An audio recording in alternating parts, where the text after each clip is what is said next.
Hello everyone, welcome back to my YouTube channel.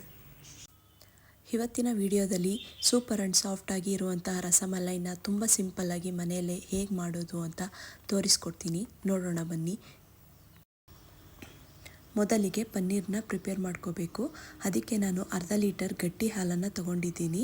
ಪನ್ನೀರ್ಗೆ ಯಾವಾಗಲೂ ಗಟ್ಟಿ ಹಾಲನ್ನೇ use ಮಾಡಬೇಕು. ಹಾಲನ್ನ ಕುದಿಯೋಕ್ಕಿಟ್ಟು ಒಂದು ಕುದಿ ಬಂದ ಮೇಲೆ ಅದಕ್ಕೆ 1-2 ಟೇಬಲ್ ಸ್ಪೂನ್ ಆಗೋಷ್ಟು ವಿನೆಗರು ಇಲ್ಲ ಅಂದರೆ ನಿಂಬೆ ರಸನ ಹಾಕ್ಕೋಬೇಕು. ಹಾಲನ್ನ ನಾವು ಒಡಿಸ್ಕೋಬೇಕು ಪನ್ನೀರ್ ಮಾಡ್ಕೋಬೇಕು ಅಂತ ಅಂದರೆ. ನಾನಿವತ್ತು 2 ಟೇಬಲ್ ಸ್ಪೂನ್ ನಿಂಬೆ ರಸನ ಹಾಕ್ಕೊಂಡಿದ್ದೀನಿ. ನನ್ನ ಹತ್ರ ವಿನೆಗರ್ ಇರಲಿಲ್ಲ, ಅದಕ್ಕೋಸ್ಕರ ನಿಂಬೆ ರಸನ ಹಾಕ್ಕೊಂಡಿದ್ದೀನಿ. ನಿಂಬೆ ರಸ ಕೆಲವು ಸತ ಹಾಕಿದ್ರೂ ಕೂಡ ಹಾಲು ಒಡಿಯಲ್ಲ. ಅದಕ್ಕೆ ಬೆಸ್ಟ್ ಐಡಿಯಾ ಅಂದರೆ ವಿನೆಗರ್ನ 2 ಟೇಬಲ್ ಸ್ಪೂನ್ ಹಾಕ್ಕೊಳ್ಳಿ. ವಿನೆಗರ್ ಹಾಕೊಂಡ ತಕ್ಷಣವೇ ಹಾಲು ಒಡೆದೋಗ್ಬಿಡುತ್ತೆ. ನೋಡಿ, ಇವಾಗ ಹಾಲು ಒಡೆದೋಗಿದೆ. ಇವಾಗ ಈ ಹಾಲನ್ನು ನಾವು ಸಪ್ರೇಟ್ ಮಾಡ್ಕೋಬೇಕು.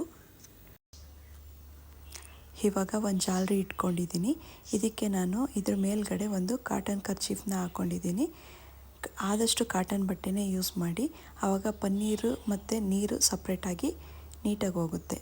ಇವಾಗ ಕಾಯಿಸಿದ್ನೆಲ್ಲ ಪನ್ನೀರು ಅದನ್ನು ಇದಕ್ಕೆ ಹಾಕ್ಕೊಂಡು ಪನ್ನೀರನ್ನ ಮತ್ತು ನೀರನ್ನ ಸಪ್ರೇಟ್ ಮಾಡ್ಕೋತಾ ಇದ್ದೀನಿ.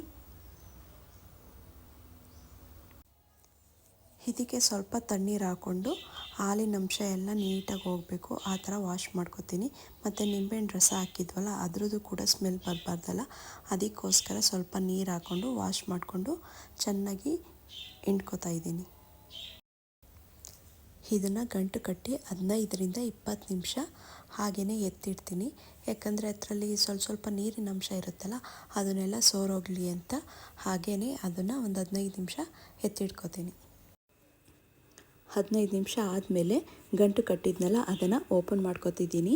ನೋಡಿ, ನೀರಿನ ಅಂಶ ಎಲ್ಲ ಹೋಗಿ ಡ್ರೈ ಆಗಿದೆ ಪನ್ನೀರು. ಇವಾಗ ಈ ಪನ್ನೀರಲ್ಲಿ 8-9 ಪೀಸ್ ರಸಮಲೈನ ಮಾಡ್ಕೋಬೋದು. ಇವಾಗ ಈ ಪನ್ನೀರನ್ನ ನಾವು ತುಂಬ ಚೆನ್ನಾಗಿ ನಾದ್ಕೋಬೇಕು. ಒಂದು 10-15 ನಿಮಿಷ ಚೆನ್ನಾಗಿ ನಾದ್ಕೋಬೇಕು. ಎಷ್ಟು ಪ್ರೆಷರ್ ಕೊಟ್ಟು ನಾವು ನಾದುತ್ತೀವೋ ಅಷ್ಟು ಸಾಫ್ಟ್ ಆಗುತ್ತೆ ಉಂಡೆಗಳು. ಇವಾಗ ಇದನ್ನು ಉಂಡೆ ಕಟ್ಕೋತಾ ಇದ್ದೀನಿ. ಉಂಡೆ ಕಟ್ಕೊಂಡು ಸ್ವಲ್ಪ ಪ್ರೆಸ್ ಮಾಡಬೇಕು. ಪ್ರೆಸ್ ಮಾಡಿದಾಗ ಅದೇನಾದರೂ ಕ್ರ್ಯಾಕ್ ಆಯಿತು ಅಂದರೆ ಮತ್ತೆ ಇದನ್ನು ಪನ್ನೀರನ್ನ ಚೆನ್ನಾಗಿ ನಾದಿ ಮತ್ತೆ ಉಂಡೆನ ಕಟ್ಕೋಬೇಕು. ಉಂಡೆ ಕಟ್ಕೊಂಡಾಗ ಅದು ಸಾಫ್ಟಾಗಿರಬೇಕು ಮತ್ತು ಅದನ್ನು ಪ್ರೆಸ್ ಮಾಡಿದಾಗ ಎಲ್ಲೂ ಕೂಡ ಸುತ್ತ ಕ್ರ್ಯಾಕ್ ಆಗಿರಬಾರ್ದು. ಆ ಥರ ನೋಡ್ಕೊಂಡು ಉಂಡೆ ಕಟ್ಕೊಂಡು ರಸಮಲೈ ಶೇಪ್ನ ಕೊಡಬೇಕು.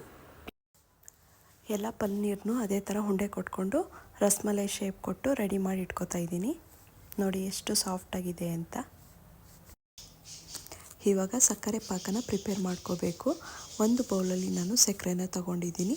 ಅದೇ ಬೌಲಲ್ಲಿ ನಾನು 3 ಬೌಲಷ್ಟು ನೀರನ್ನು ಹಾಕೋತಾ ಇದ್ದೀನಿ. ನಾವು ಎಷ್ಟು ಸಕ್ಕರೆನ ಹಾಕ್ತೀವಿ ಅದ್ರ 3 ಪಟ್ಟು ನೀರನ್ನ ಹಾಕ್ಕೊಂಡು ಕುದಿಸ್ಕೋಬೇಕು. ಇದು ಪಾಕ ಬರುವವರೆಗೂ ಕೂಡ ಮಾಡ್ಕೊಳ್ಳೋಂಗಿಲ್ಲ, ಜಸ್ಟ್ ಒಂದು ಕುದಿ ಬರಬೇಕು ಅಷ್ಟೇ. ಇವಾಗ ಸಕ್ಕರೆ ನೀರು ಕುದೀತಿದೆ. ಇದಕ್ಕೆ ನಾವು ಕಟ್ಟಿಟ್ಕೊಂಡಿರುವಂಥ ರಸಗುಲ್ಲಗಳೆಲ್ಲನೂ ಕೂಡ ನಿಧಾನಕ್ಕೆ ಹಾಕ್ಕೊಂಡು ಹೋಗಬೇಕು. ನಾವು ಹೈ ಫ್ಲೇಮಲ್ಲೇ ಈ ರಸಗುಲ್ಲಗಳನ್ನ ಹಾಕಬೇಕು. ಲೋ ಫ್ಲೇಮ್ ಮಾಡಿಕೊಂಡು ಯಾವತ್ತೂ ಕೂಡ ರಸಗುಲ್ಲನ ಹಾಕಕ್ಕೆ ಹೋಗಬೇಡಿ. ನಾವು ಯಾವ ಊರಿನಲ್ಲಿ ಸಕ್ಕರೆ ಪಾನಕನ ಮಾಡ್ಕೋತಾ ಇರ್ತೀವೋ ಅದೇ ಊರಿನಲ್ಲೇ ಇದ್ದಂಗೆ ನಾವು ರಸಗುಲ್ಲನ ಅದರೊಳಗಡೆ ಹಾಕ್ತಾ ಹೋಗಬೇಕು. ಲೋ ಫ್ಲೇಮ್ ಮಾಡ್ತು ಅಂತ ಅಂದರೆ ಅದೆಲ್ಲ ಒಡೆದೋಗೋ ಚಾನ್ಸಸ್ ಇರುತ್ತೆ. ನೋಡಿ, ಇವಾಗ ನಾನು ಅರ್ಧ ಲೀಟ್ರು ಹಾಲಲ್ಲಿ 9 ರಸಗುಲ್ಲಗಳು ಆಗಿದ್ದಾವೆ. ಒಂದು 4-5 ನಿಮಿಷ ಇದನ್ನು ಇದೇ ಊರಿನಲ್ಲಿ ಕುದಿಸ್ಕೋಬೇಕು. ಇವಾಗ ನೋಡಿ, ರಸಗುಲ್ಲ ಸೈಜು ಡಬಲ್ ಆಗಿದೆ. ಇವಾಗ ಸ್ವಲ್ಪ ಲೋ ಫ್ಲೇಮ್ ಮಾಡಿ ಬೇಯಿಸ್ಕೋಬೇಕು. ಇವಾಗ ನೋಡಿ, ಉಂಡೆಗಳು ಸಕ್ಕರೆ ಪಾನಕನ ನೀಟಾಗಿ ಹೀರ್ಕೊಂಡಿವೆ. ಇವಾಗ ಇದು ರಸಗುಲ್ಲ ರೆಡಿಯಾಗಿದೆ. ನೆಕ್ಸ್ಟ್ ಅದು ತಣ್ಣಗೆ ಆಗೋ ಅಷ್ಟರಲ್ಲಿ ರಸಮಲೈಗೆ ಹಾಲನ್ನ ಪ್ರಿಪೇರ್ ಮಾಡ್ಕೊಳ್ಳೋಣ. ಮತ್ತು ಅರ್ಧ ಲೀಟರ್ ಗಟ್ಟಿ ಹಾಲನ್ನು ಯೂಸ್ ಮಾಡ್ಕೊತಿದ್ದೀನಿ. ಹಾಲನ್ನು ಒಂದು 10 ನಿಮಿಷ ಕುದಿಸ್ಕೊಂಡ್ರೆ ಸಾಕು. ಇದೇನು ಹಾಲು ಫುಲ್ ಹಿಂಗೋ ಥರ ಏನು ಕುದಿಸ್ಕೊಳ್ಳೋದು ಬೇಕಾಗಿಲ್ಲ. ಒಂದು 10 ನಿಮಿಷ ಕುದಿ ಬಂದರೆ ಸಾಕು. ಅದಕ್ಕೆ ಸ್ವಲ್ಪ ಸಕ್ಕರೆನ ಹಾಕೋತಾ ಇದ್ದೀನಿ. ಸಕ್ಕರೆನ ಸ್ವಲ್ಪ ಕಮ್ಮಿನೇ ಹಾಕೋತಾ ಇದ್ದೀನಿ, ಯಾಕಂದರೆ ನಾವು ಪನ್ನೀರ್ ಉಂಡೆನ ಪ್ರಿಪೇರ್ ಮಾಡ್ಕೊಂಡಿದ್ದೀವಲ್ಲ ಅದರಲ್ಲೂ ಸಹ ಸಕ್ಕರೆ ಇರೋದ್ರಿಂದ ಸ್ವಲ್ಪನೇ ಸಕ್ಕರೆನ ಇದಕ್ಕೆ ಹಾಕೋತಾ ಇದ್ದೀನಿ. ಇದಕ್ಕೂ ಜಾಸ್ತಿ ಹಾಕ್ಕೊಂಡ್ರೆ ಸ್ವೀಟ್ನೆಸ್ ಜಾಸ್ತಿ ಆಗುತ್ತೆ ಅಂತ ಅಷ್ಟೇ. ಇದಕ್ಕೆ ನಾನು ಸ್ವಲ್ಪ ಫುಡ್ ಕಲರ್ನು ಕೂಡ ಆ್ಯಡ್ ಮಾಡ್ಕೊಂಡಿದ್ದೀನಿ. ನಿಮಗೆ ಇಷ್ಟ ಇದ್ದರೆ ಹಾಕ್ಕೊಳ್ಳಿ, ಇಲ್ಲಾಂದರೆ ಬೇಡ. ಇವಾಗ ಲಾಸ್ಟ್ ಪ್ರೊಸೀಜರು, ಹಾಲು ಬಿಸಿ ಇದ್ದಂಗೆ ನಾವು ತಣ್ಣಿ ಆಗಲಿ ಅಂದ್ಬಿಟ್ಟು ಪನ್ನೀರ್ ಉಂಡೆನ ಇಟ್ಕೊಂಡಿದ್ವಲ್ಲ, ಇವಾಗ ಅದನ್ನು ಸ್ವಲ್ಪ ಪ್ರೆಸ್ ಮಾಡಿ ಅದರಲ್ಲಿರೋ ಸ್ವಲ್ಪ ಶುಗರ್ ಸಿರಪ್ ಇದೆಯಲ್ಲ ಅದು ಸ್ವಲ್ಪ ಡ್ರಾಪ್ ಆಗಬೇಕು. ಫುಲ್ ಜಾಸ್ತಿನೇ ಡ್ರಾಪ್ ಆಗೋದು ಬೇಡ, ಸ್ವಲ್ಪ ಮೆತ್ತಿಗೆ ಪ್ರೆಸ್ ಮಾಡಿ ಅದನ್ನು ಒಂದೊಂದೇ ಎತ್ತಿ ಬಿಸಿ ಹಾಲಿದೆಯಲ್ಲ ಅದರೊಳಗಡೆ ಡಿಪ್ ಮಾಡ್ತಾ ಹೋಗಬೇಕು.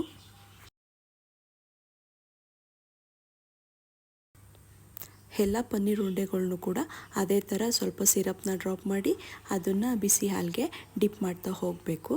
ಎಲ್ಲನೂ ಕೂಡ ಅದೇ ಥರ ಮಾಡಿ. ಲಾಸ್ಟಿಗೆ ನಾನು ಸಣ್ಣದಾಗಿ ಡ್ರೈ ಫ್ರೂಟ್ಸ್ ಎಲ್ಲನೂ ಕೂಡ ಕಟ್ ಮಾಡಿ ಇಟ್ಕೊಂಡಿದ್ದೆ, ಅದನ್ನು ಉದುರಿಸ್ಕೊತಾ ಇದ್ದೀನಿ. ನೆಕ್ಸ್ಟ್ ಇದನ್ನು ನಾವು ಇದೇ ಬಿಸಿಲಲ್ಲೇ ತಿಂದರೆ ಅಷ್ಟು ಟೇಸ್ಟ್ ಇರಲ್ಲ. ಇದನ್ನು ಫ್ರಿಜ್ಜಲ್ಲಿ ಇಟ್ಟು 15 to 20 ಮಿನಿಟ್ಸು ಫ್ರಿಜ್ಜಲ್ಲಿ ಇಟ್ಟು ಆಮೇಲೆ ಇದನ್ನು ಸರ್ವ್ ಮಾಡೋದ್ರಿಂದ ತುಂಬ ಟೇಸ್ಟಿಯಾಗಿರುತ್ತೆ. ನೋಡಿ ಎಷ್ಟು ಚೆನ್ನಾಗಿ ಬಂದಿದೆ ಅಂತ, ತುಂಬ ಸಾಫ್ಟಾಗಿದೆ, ನೋಡೋಕ್ಕೂ ಕೂಡ ಟೇಸ್ಟ್ ಕೂಡ ತುಂಬ ಚೆನ್ನಾಗಿದೆ. ನೀವು ಕೂಡ ಇದೇ ಪ್ರೊಸೀಜರ್ನ ಯೂಸ್ ಮಾಡಿಕೊಂಡು ನಿಮ್ಮ ಮನೆಯಲ್ಲೂ ಕೂಡ ಟ್ರೈ ಮಾಡಿ ಟೇಸ್ಟ್ ಚೆನ್ನಾಗಿದೆ ಅಂತ ಇದ್ದರೆ ಕಮೆಂಟ್ ಮಾಡಿ. Thank you.